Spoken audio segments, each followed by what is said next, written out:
চট্টগ্রাম বন্দর college online class থেকে প্রিয় শিক্ষার্থী তোমাদের আমরা দ্বিতীয় বর্ষে উত্তীর্ণ সকল শিক্ষার্থীকে শুভেচ্ছা জানাচ্ছি।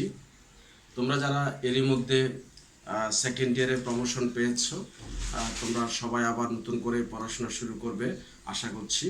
এবং তোমরা এরই মধ্যে জেনে গেছো যে আগামী আজ থেকেই আমাদের আবার অনলাইন ক্লাস শুরু হয়েছে এবং সরকার অলরেডি ঘোষণা করেছে যে 31 অক্টোবর পর্যন্ত আমাদের শিক্ষা প্রতিষ্ঠান বন্ধ রাখবে। তো আমরা ধারণা করছি এই 31 অক্টোবর হয়তো নয়, তারও আরও পরেও যেতে পারে, কারণ শীতকাল আসার সময় যে করোনার পরিস্থিতি কেমন হয় সেটা এখনই অনুমান করা সম্ভব না। তো সুতরাং তোমাদেরকে অনলাইন ক্লাসের উপর ভিত্তি করেই তোমাদেরকে সামনের দিকে অ্যাডভান্স হতে হবে। আর সময় মতে পড়াশোনা যদি না করো, পরবর্তীতে সময়টা অনেক কমে যাবে।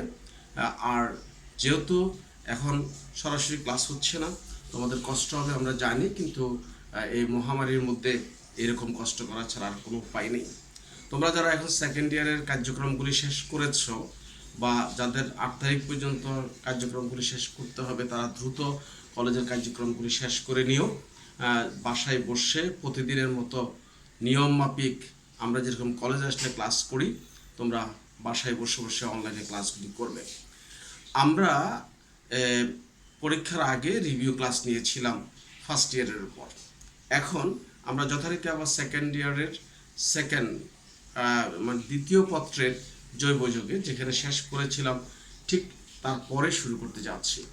আজকে আমি যে বিষয়টা নিয়ে আলোচনা করব সেই বিষয়টা তোমরা ভালো করে দেখবে, যে এখান থেকে প্রতিবার আমরা প্রশ্ন পাই এবং খুবই গুরুত্বপূর্ণ একটা বিষয় নিয়ে তোমাদের সামনে আলোচনা করব। সেই গুরুত্বপূর্ণ বিষয়টা হচ্ছে আমরা যে বেনজিন বলেছি, বেনজিনের মধ্যে ইলেকট্রোফিলিক প্রতিস্থাপন, কথাটা আমি আরেকবার বলছি, ইলেকট্রোফিলিক প্রতিস্থাপন বিক্রিয়া। এর মানে কি?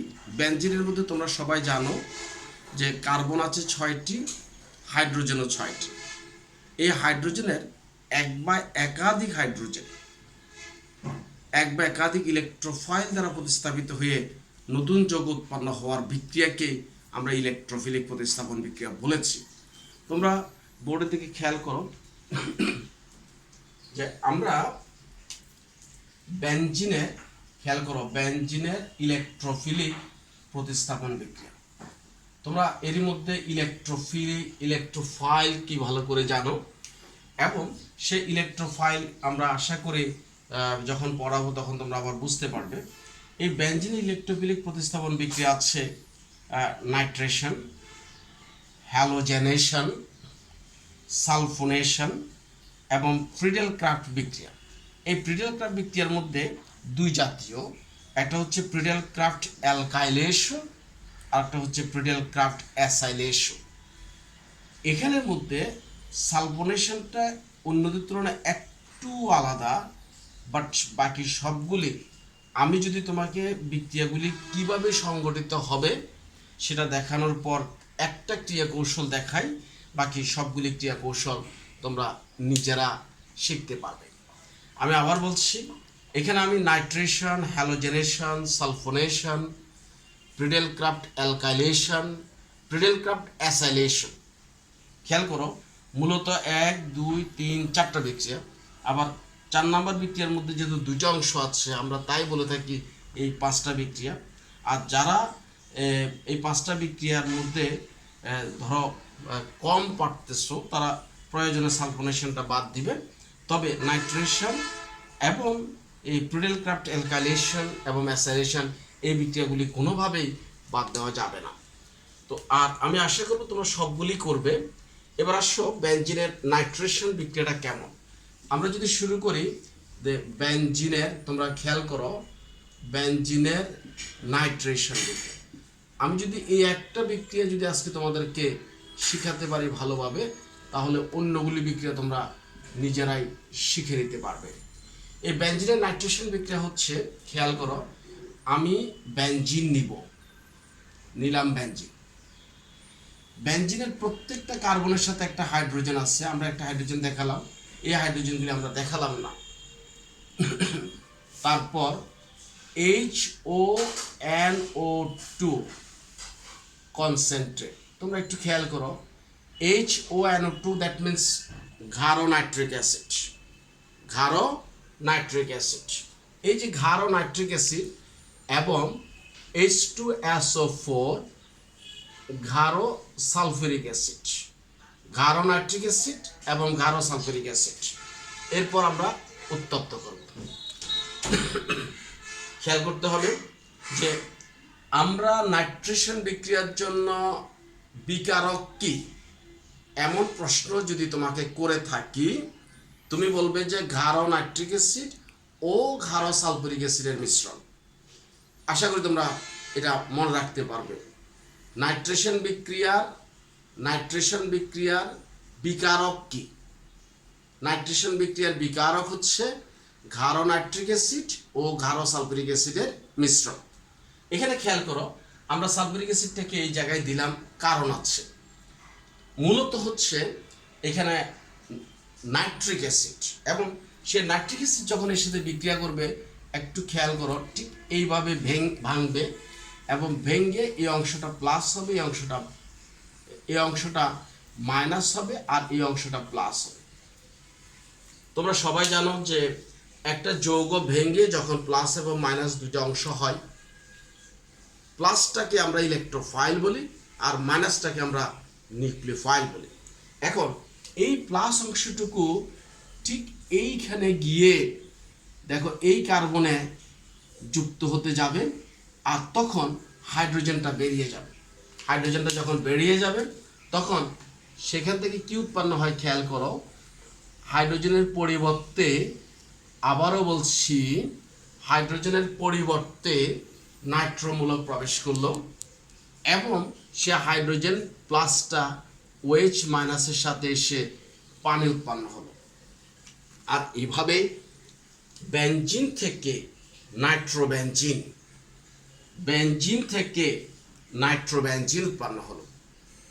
আর এই বিক্রিয়াটাকে বেনজিনের নাইট্রেশন বিক্রিয়া বলা হয়। তাহলে আমাকে যদি বেনজিনের নাইট্রেশন বিক্রিয়া সরাসরি সংজ্ঞা লিখতে বলে আমি কি লিখব?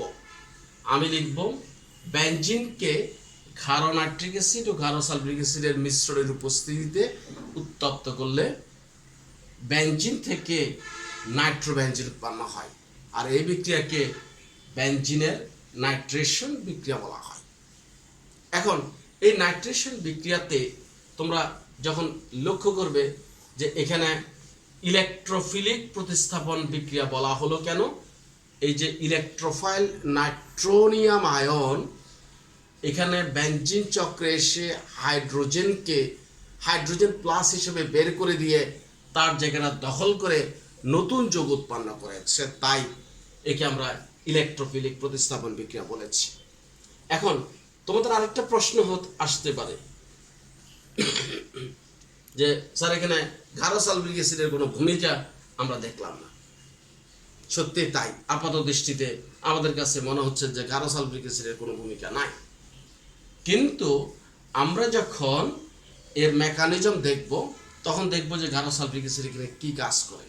হ্যাঁ, আরেকটা মজার বিষয় আছে, এই ক্ষারো সালফিউরিক অ্যাসিডের ভূমিকাটা কি, এটা নিয়ে 2 নম্বরের একটা প্রশ্ন আমরা করে থাকি। আমরা জিজ্ঞাসা করে থাকি যে নাইট্রেশন বিক্রিয়ায় ক্ষারো সালফিউরিক অ্যাসিডের ভূমিকা কি। তাহলে আমরা অপেক্ষা করি, তার আগে আরেকবার একটু খেয়াল করো, বেনজিন নাইট্রোবেনজিন হবে। কিভাবে হবে? তুমি ক্ষারো নাইট্রিক অ্যাসিড, এখানে 2টা শব্দ ক্ষারো, এই যে ক্ষারো নাইট্রিক অ্যাসিড, ক্ষারো সালফিউরিক অ্যাসিড। মনে রাখবে, সালফিউরিক অ্যাসিড যদি ক্ষারো না হয় তাহলে এর তীব্রতা কম হবে, সালফিউরিক অ্যাসিড যদি ক্ষারো না হয় তাহলে এর নিরোধন ক্ষমতা কম হবে, সালফিউরিক অ্যাসিড যদি ক্ষারো না হয় তাহলে এর জারণ ক্ষমতা থাকবে না। সুতরাং এই ক্ষারো নাইট্রিক অ্যাসিড এবং ক্ষারো সালফিউরিক অ্যাসিড কথাটা ভালোভাবে মনে রাখতে হবে। এখন এই বিক্রিয়াগুলির মধ্যে পরীক্ষায় যা আসে, মনে করো আমি তোমাকে এখানে দিলাম না, এখানে তোমাকে আমি দিলাম, তাহলে যে কোনো স্টুডেন্ট বাসায় একটু করে পড়াশোনা করলে সে বুঝতে পারবে এখানে এই যোগটা কি হতে পারে। যারা এতক্ষণ যাবত আমার কথাগুলি শুনেছ তারা সবাই জানবে যে এখানে এই যৌগটা কি হতে পারে।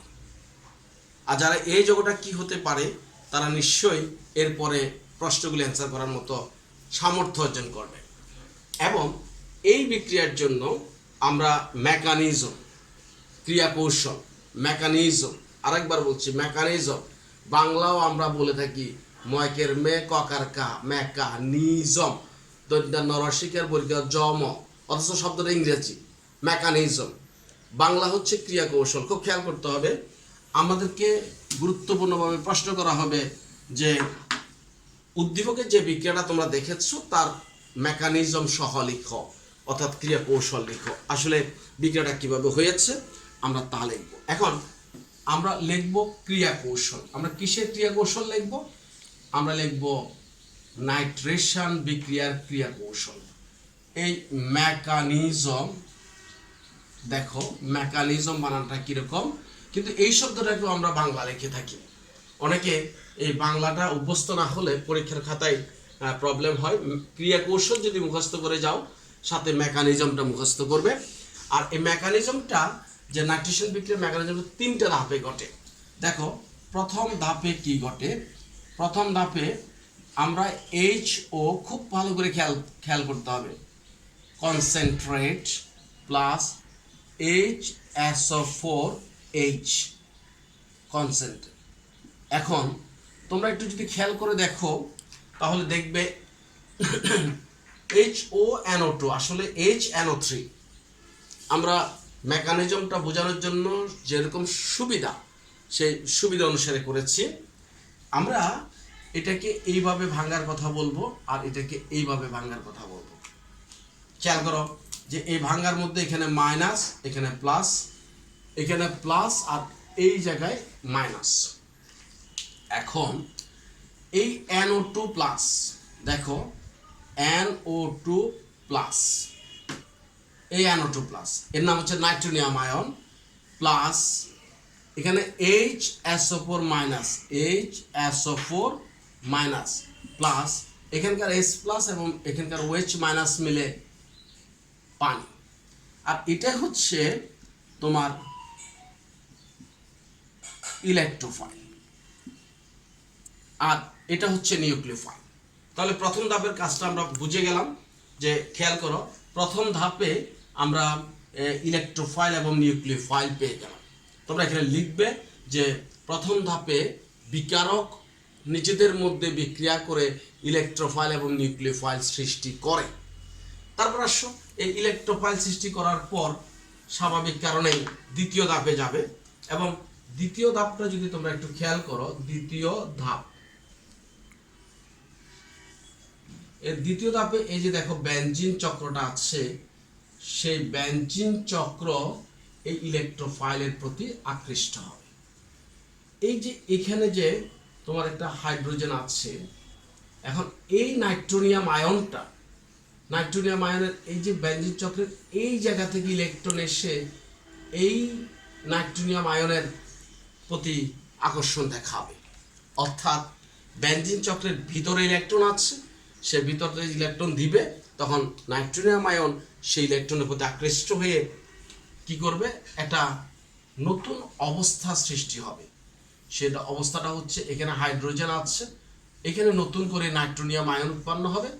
আর ভিতর থেকে যেহেতু ইলেকট্রন চলে গেল, এই কার্বন বরাবর চলে গেল, সেজন্য আমরা এই অংশটুকুকে এখানে এই জায়গায় দেখো এটা ভাঙ্গা দেখাচ্ছি আর এখানে একটা প্লাস দেখালাম। এখন এই প্লাসের এই অংশটাকে আমরা নাম দিয়েছি সিগমা কমপ্লেক্স। প্রশ্ন আসে সিগমা কমপ্লেক্স কেন?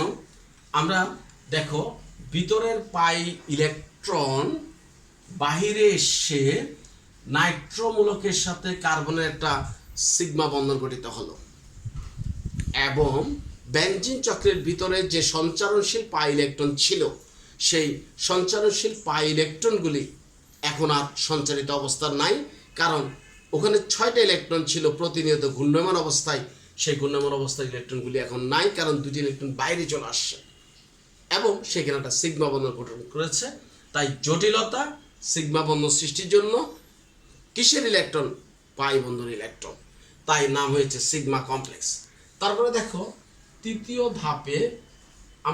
ধাপে কি পাচ্ছি, এই যে সিগমা কমপ্লেক্স আমরা যেটা পেলাম, দেখো সিগমা কমপ্লেক্স আমরা পেলাম, এরপরে HSO4 মাইনাস, এর মানে এই নিউক্লিওফাইলটা, এখানে যে নিউক্লিওফাইলটা আছে সেই নিউক্লিওফাইলটা এসে তখন এই হাইড্রোজেনটা হাইড্রোজেন প্লাস হিসেবে এই নিউক্লিওফাইলের সাথে চলে আসবে, এবং এখানে যে ইলেকট্রনগুলি আছে কার্বন এবং হাইড্রোজেনের মাঝখানে, সেই ইলেকট্রন দুটি তোমার আবার ভিতরে ঢুকে যাবে।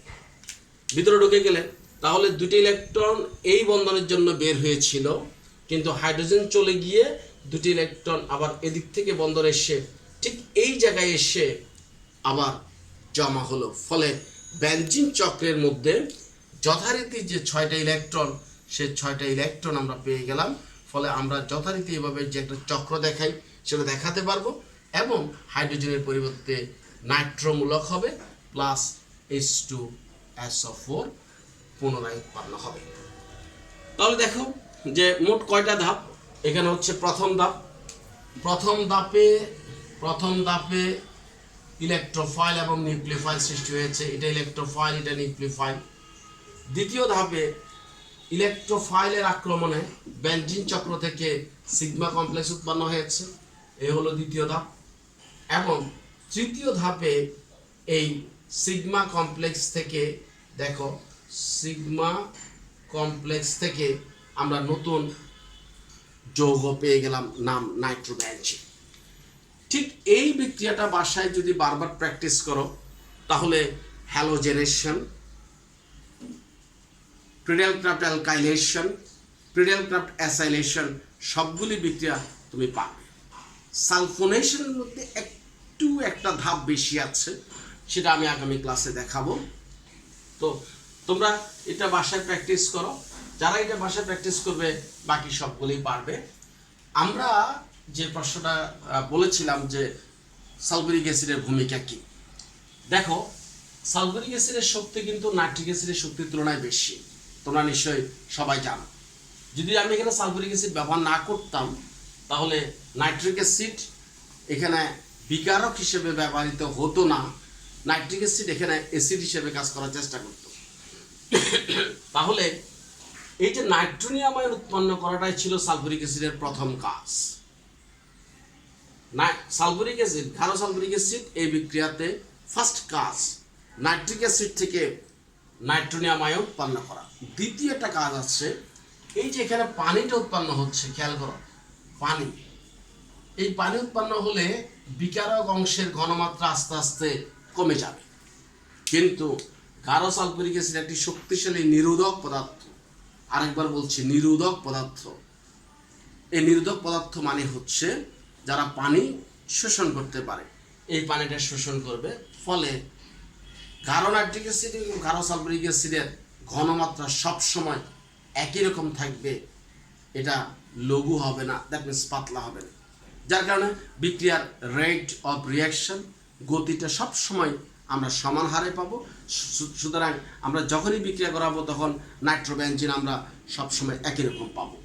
তাই আমাদের এখানে গাঢ় সালফিউরিক অ্যাসিডের দুইটা ভূমিকা, নাম্বার 1 নাইট্রিক অ্যাসিড থেকে নাইট্রোনিয়াম আয়ন উৎপন্ন করা, নাম্বার 2 যে বিক্রিয়ায় যে পানি উৎপন্ন হয় পানিটা শোষণ করে বিক্রিয়ার গতিকে সবসময় একই রাখা, অর্থাৎ বিকারকের ঘনমাত্রা কোনো পরিবর্তন হবে না গাঢ় সালফিউরিক অ্যাসিডের কারণে।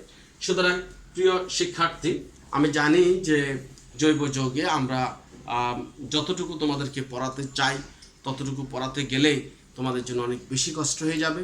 আমরা জানি যে জৈব যৌগ কঠিন, এটা সবাই জানে, সব স্যারদের কথা থেকে তোমরা শুনবে, কিন্তু এই কঠিন জায়গা থেকে আমাদেরকে ইন করতে হবে। কারণ তুমি কোনোভাবেই যদি এদিক সেদিক করে যদি অন্য চ্যাপ্টার দিয়ে বোর্ডের পার পেয়ে যাও, অ্যাডমিশন টেস্টে তুমি অবশ্যই জৈব যৌগ ছাড়া তুমি কেমিস্ট্রিতে ভালো করবে না, আমরা বারবার বলে থাকি। তো যেহেতু সময় আছে, প্রচুর সময় আছে বাসায়, তোমরা চেষ্টা করো, আমরা তোমাদের সাথে আছি। সবাই ভালো থাকো, সুস্থ থাকো, নিরাপদ থাকো, করোনামুক্ত থাকো, কারণ এখনও কিন্তু সারা বিশ্বে করোনা দ্বিতীয় পর্যায়ে আবার শুরু হয়ে গেছে। আমরা জানি না আল্লাহ আমাদের জন্য কি রেখেছে। সবাই স্বাস্থ্যবিধি মেনে চলো। আল্লাহ হাফেজ।